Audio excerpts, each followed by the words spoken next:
প্রিয় মুক্তিকামী ছাত্র জনতা, আমরা দেখতে পাচ্ছি যে আমাদের এই অভ্যুত্থান এবং বিপ্লবের পরেই দেশে অরাজকতা নাশকতা করছে ফ্যাসিস্ট এবং তাদের দোসররা। আমরা দেখতে পাচ্ছি যে বিভিন্ন জায়গায় এখন গোলাগুলি চলছে, মন্দিরে হামলা হচ্ছে এবং নাশকতা ও লুটপাট করছে। আমরা মনে করি আমাদের যে ছাত্র নাগরিকদের অভ্যুত্থান তাকে নস্যাৎ করার জন্যই পরিকল্পিতভাবে এই ধরনের ঘটনা হচ্ছে। আমরা মুক্তিকামী ছাত্র জনতাকে সজাগ এবং সতর্ক থাকতে আহ্বান জানাচ্ছি এবং আমাদের যে অন্তর্বর্তীকালীন সরকার, আমরা সেই সরকারের যে প্রস্তাবনা 24 ঘন্টার সময় নিয়েছিলাম, জরুরি পরিস্থিতি মোতাবেক আমরা এখনই তার একটি রূপরেখা ঘোষণা করছি। আমরা সিদ্ধান্ত নিয়েছি যে সর্বজন গ্রহণযোগ্য আন্তর্জাতিক খ্যাতিসম্পন্ন নোবেল পুরস্কার বিজয়ী ডক্টর মোহাম্মদ ইউনূসকে প্রধান উপদেষ্টা করে অন্তর্বর্তীকালীন সরকার গঠন করা হবে এবং ডক্টর মোহাম্মদ ইউনূসের সাথেও আমাদের কথা হয়েছে। তিনি ছাত্র জনতার আহ্বানে বাংলাদেশকে রক্ষা করতে এই গুরু দায়িত্ব নিতে সম্মত হয়েছে।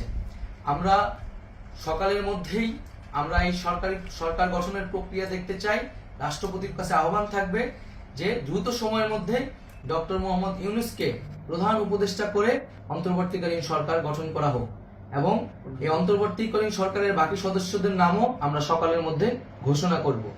প্রিয় বন্ধুগণ, দেশে যে অরাজকতা চলছে, মানুষের জীবনে নিরাপত্তাহীনতা চলছে, সেজন্য আমরা রাষ্ট্রপতির কাছে আহ্বান জানাচ্ছি দেশে আইন শৃঙ্খলা পরিবেশ ফিরিয়ে আনার জন্য দ্রুত সময়ের মধ্যে কার্যকর ব্যবস্থা নিতে হবে এবং আইন শৃঙ্খলা বাহিনীকে সহযোগিতা করার জন্য মুক্তিকামী ছাত্র জনতাও রাজপথে থাকবে এবং অন্তর্বর্তীকালীন সরকার গঠন না হওয়া পর্যন্ত মুক্তিকামী ছাত্র জনতাকে রাজপথে থেকে তাদের যে অভ্যুত্থান, সেই অভ্যুত্থানকে রক্ষা করতে হবে।